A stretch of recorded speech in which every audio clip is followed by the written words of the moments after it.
Sahabat setia Gowor yang dikasih Tuhan, Shalom. Hari ini adalah Sabtu 1 Maret 2025. Kita mengawali bulan Maret dan hari ini diinisiasi gereja sebagai Sabtu pertama dalam bulan Maret, disebut Sabtu Imam.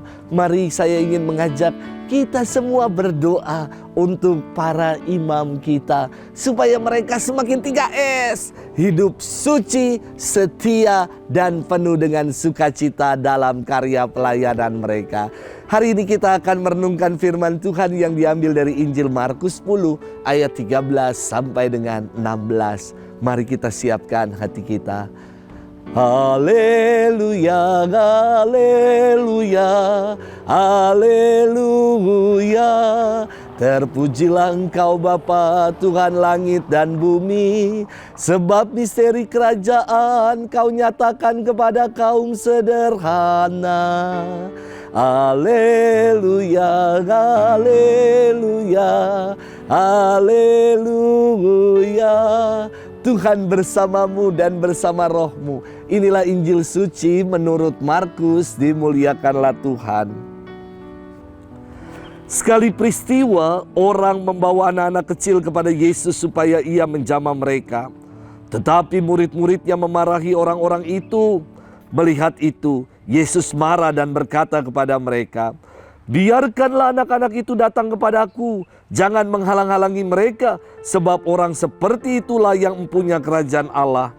Aku berkata kepadamu, sungguh, barang siapa tidak menerima kerajaan Allah seperti seorang anak kecil, ia tidak akan masuk ke dalamnya." Kemudian Yesus memeluk anak-anak itu, meletakkan tangan ke atas mereka, dan memberkati mereka. Demikianlah sabda Tuhan. Terpujilah Kristus. Sahabat setia Gowor yang dikasih Tuhan, Shalom. Anak-anak Bina Iman zaman sekarang ini, buat saya mereka berani bertanya dan sangat polos-polos sekali. Suatu kali anak-anak ini mengajak saya main truth or dare, mengatakan kebenaran atau berani menerima tantangan. Dasar apes. Baru juga putaran pertama saya kalah dan disuruh milih truth atau dare. Maka saya tanya kepada anak-anak itu, kalau Romo memilih dare, Romo disuruh apa? Lalu ada satu anak yang mengatakan, "Romo harus traktir kami makan di McD." Lalu saya tanya lagi dong, mana yang lebih enak buat saya? Kalau Romo pilih truth, Romo harus bagaimana? Lalu anak lain menyahut, kalau Romo pilih truth, maka Romo harus dengan jujur menyebutkan dosa-dosa Romo apa. Tiba-tiba ada satu anak lain yang mengatakan begini, "Emang Romo punya dosa ya?" Akhirnya saya lebih memilih beliin McD daripada ngaku dosa sama bocil-bocil ini. Saya kapok main gitu-gituan lagi. Sahabat setia Gowor yang dikasih Tuhan, dalam firman Tuhan hari ini dikisahkan para murid yang menghalang-halangi orang yang membawa anak-anak mereka untuk berjumpa dengan Yesus.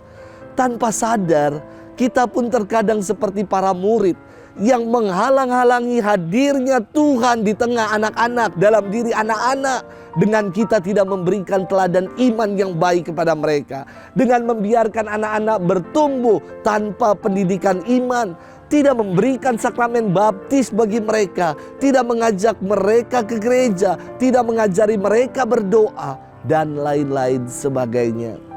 Yesus bersabda, "Biarkanlah anak-anak itu datang. Jangan menghalang-halangi mereka, sebab merekalah yang empunya kerajaan surga." Anak-anak disebut yang empunya kerajaan surga karena kepolosan mereka, karena hati mereka yang terbuka untuk datang kepada Tuhan. Dan seperti anak-anak ya yang tadi, saya tuh biasa ketika memberkati anak-anak Bia, mereka itu habis diberkati, palanya diusap-usap, diuyel-uyel, mereka lari-lari dengan istimewa. Inilah kepolosan anak-anak. Sahabat setia Gowor yang dikasihi Tuhan, janganlah kita sebagai orang-orang dewasa atau orang tua menghalangi anak-anak yang mempunyai kerajaan surga untuk mengalami perjumpaan dengan Tuhan. Maka sudahkah kita sebagai orang dewasa, sebagai orang tua menghantar anak-anak untuk mengalami perjumpaan dengan Tuhan? Sudahkah kita memberikan teladan iman yang baik dan mewariskan iman itu kepada anak-anak yang Tuhan percayakan di tengah keluarga-keluarga kita? Selamat bermenung. Tuhan memberkati kita selalu, Bapa dan Putra dan Roh Kudus. Amin. Happy weekend.